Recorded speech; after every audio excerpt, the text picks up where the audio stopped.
Boa tarde, vocês estão vendo minha tela já? Estamos vendo. Show. Então, eu e João Vitor vamos apresentar aqui sobre o projeto de séries temporais e previsão. No caso, os membros do projeto somos eu e ele, e tem também Bruna e Matheus Pereira, que fizeram parte do projeto anteriormente e até hoje dão suporte para a gente nas coisas que a gente tem dúvida. E como orientadores, nós temos o professor Ângelo Santana e o professor Daniel Barbosa. A motivação para esse projeto é o planejamento da instalação de usinas fotovoltaicas e eólicas, e para isso a gente utiliza a relação direta da radiação solar e da velocidade do vento com a potência gerada, e utilizando de bases de dados nós conseguimos fazer análises estatísticas e previsões que vão impactar no planejamento da instalação. Séries temporais, que é o nome do projeto, são séries no tempo, tem valores no tempo que eles são divididos numa separação temporal igual, ou seja, no nosso caso, por exemplo, nós temos os dados de vários tipos de dados, os que a gente usa principalmente são os de radiação solar e de velocidade do vento, e eles são separados sempre de 10 em 10 minutos, então os dados têm que ter sempre a mesma separação. E os valores passados sempre influenciam no valor atual. E a partir dessa influência é que nós utilizamos os modelos de previsão para poder estimar os valores futuros e, assim, impactar no planejamento da instalação. O projeto começou inicialmente com Pereira e, a princípio, tratava apenas da irradiação solar. Então, foi feita a análise descritiva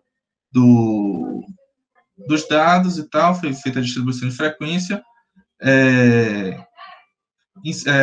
Depois de Pereira, entrou Bruna no projeto e ela também fez uma parte dessas análises descritivas. Foi feito por Pereira a análise a utilização do modelo de previsão periódico autoagressivo, no qual utilizamos alguns valores passados para estimar a previsão, e aqui temos o resultado que ele demonstrou no projeto dele. Em seguida, a Bruna entrou com o ARIMA, que, além da parte autoagressiva, utiliza também da média móvel dos valores integrado para poder otimizar a previsão. E também foi utilizado o modelo Profet para poder fazer mais previsões. No caso de Bruna, o modelo foi feito por hora. No caso de Pereira, o modelo foi feito diretamente. Também foi feita uma análise dos resíduos dos dados, que no caso é a análise do erro entre a previsão e os valores reais. Já atualmente, eu entrei também no projeto para analisar os dados de velocidade do vento para a energia eólica, e eu também utilizo do modelo ARIMA, só que ele incrementado com a sazonalidade, que é a repetição do padrão de dados à medida de um certo período de tempo. Ou seja, no meu caso, a sazonalidade é diária. Então, todo dia, a velocidade do vento ela segue um padrão, mais ou menos, de... Deixa eu desculpa o barulho um pouco, porque às vezes eu não tenho controle sobre ele. Eu incrementei essa sazonalidade. Então, todos os dias, os dados de velocidade do vento, eles seguem um modelo. Eles variam em torno desse desenho, mas o desenho é sempre similar. Então, incrementando essa sazonalidade, eu consigo melhorar os resultados. E aqui eu tenho uma previsão da velocidade do vento de 5 dias.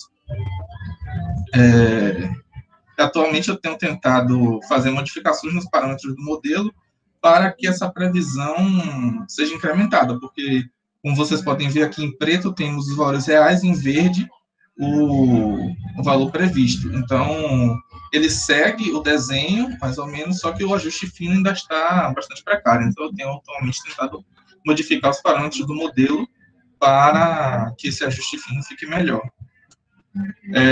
Como possibilidade de expansão do projeto, eu tenho atualmente pensado em utilizar outros métodos de previsão, como o modelo exponencial, por exemplo, e também utilizar a abordagem One Step Ahead, na qual, ao invés de eu prever os 5 dias a partir dos dados que eu já tenho, eu vou prevendo, por exemplo, um dia, e quando passa esse dia, eu já utilizo os dados verdadeiros desse dia para prever o próximo. Então, eu faria, no caso, 5 previsões de um dia, ao invés de fazer uma previsão de 5. Ou eu poderia fazer uma previsão para cada dado. E cada vez que eu tivesse um valor real, eu modificasse a minha análise. Além disso, também é possível, como expansão, utilizar de outras variáveis que influenciam na velocidade do vento, para poder, eu, talvez, incrementar o modelo de previsão. E outra possibilidade de expansão é a ampliação ou troca do banco de dados, porque esse banco de dados que a gente tem utilizado, apesar de estar completo, ele é apenas de 1 ano. E talvez fosse melhor que fossem dados de mais tempo, porque aí o modelo seria mais completo. Então, talvez uma possibilidade de expansão seria a troca ou ampliação do banco de dados. Agora, passando a palavra para João, para falar do projeto dele.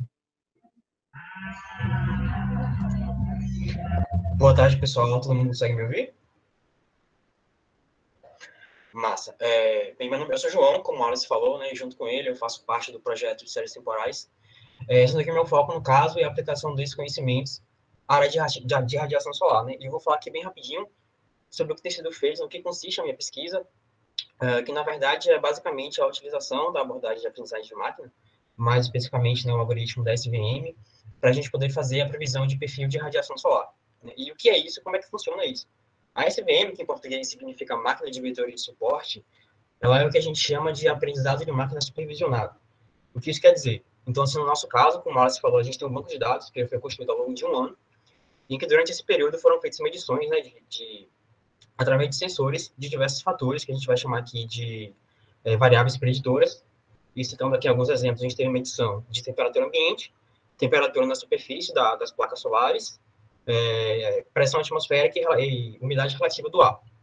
Então, junto com essas medições, a gente tem também as medições da radiação, ou seja, para cada conjunto de variáveis preditoras que eu mencionei, a gente tem também um valor de radiação correspondente que foi medido. E aí o que a gente faz é alimentar a nossa SVM com esses dados, para que a partir disso ela possa fazer os cálculos, né, detectar padrões e construir um modelo, uma função, que a partir de outros dados que a gente forneça posteriormente, ela possa fazer a previsão de valores de radiação. E aí, para ilustrar, eu trouxe aqui esse gráfico de uns resultados obtidos. Em azul, a gente tem aqui os valores reais que a gente obteve com as medições da radiação por dia. E em laranja, a gente tem os valores previstos para a nossa SVM, ou seja, para um determinado grupo de dados que a gente forneceu para a nossa SVM, ela fez essa previsão, né, para os valores de medição que a gente obteve para esse mesmo conjunto de dados de variáveis preditoras. E depois disso, como eu mencionei aqui no segundo item, o que a gente faz é um ajuste de parâmetros, né, da nossa SVM, para que a gente possa aprimorar esse resultado, para que a gente possa ter previsões ainda mais precisas. O Wallace pode passar, por favor? E aqui eu trouxe algumas possibilidades de expansão, né? Em primeiro lugar, eu cito a possibilidade da gente aplicar novos métodos de aprendizado de máquina, como exemplo eu cito aqui a LS-SVM, que é a máquina de vetores de suporte a mínimos quadrados, que é um modelo um pouco mais recente em relação à SVM tradicional, que ela tem se mostrado um pouco mais eficiente em alguns cenários, ela também tem um custo de computação um pouco menor. E a gente pode também estar aplicando, né, alguns algoritmos de otimização em conjunto com a nossa SVM para tentar melhorar esses resultados. E também a ampliação ou troca do banco de dados, né? Já que o nosso banco de dados ele consiste em apenas dados coletados ao longo de 1 ano, se a gente talvez ampliasse esse banco de dados para um intervalo de 2 até 5 anos mesmo, a gente teria mais dados para fazer um treinamento melhor, né, da nossa máquina de dados, para garantir que ela tivesse uma precisão um pouco maior e uma capacidade de generalização também um pouco maior. O Wallace pode passar, por favor? E falando agora um pouquinho dos aprendizados técnicos que a gente obteve, né?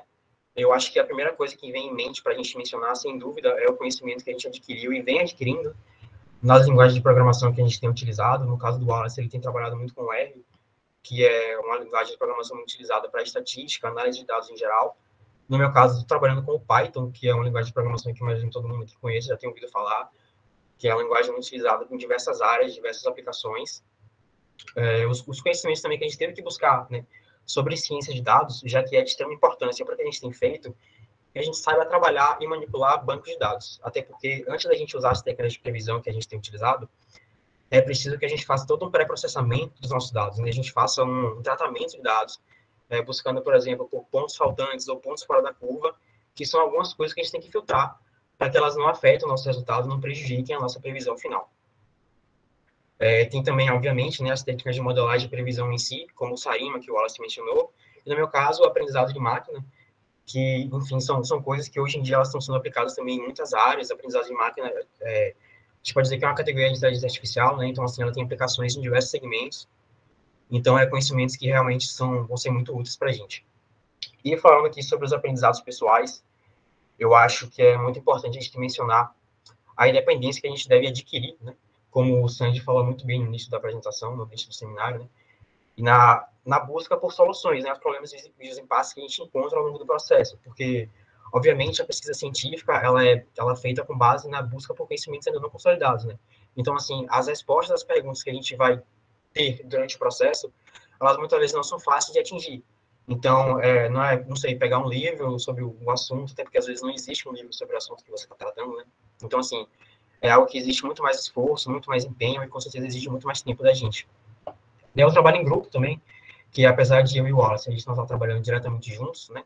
A gente participa das reuniões periodicamente, então a gente está sempre acompanhando o progresso um do outro, a gente está trocando ideias, né, ajudando um ao outro, compartilhando nossas dificuldades. Então, assim, eu acho que isso ajuda muito a gente a criar essa possibilidade de trabalhar com o outro, que isso com certeza é muito importante para a nossa vida profissional, acadêmica.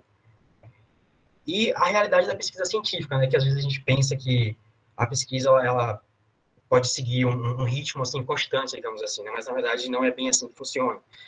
Às vezes a gente passa por períodos que a gente consegue produzir muito bem, e toda semana a gente consegue fazer um progresso, descobrir coisas novas, mas tem semanas que a gente fica assim, pô, cara, e agora o que eu faço? Não sei mais o que eu vou fazer, o resultado não está sendo como eu quero, não é isso que eu queria.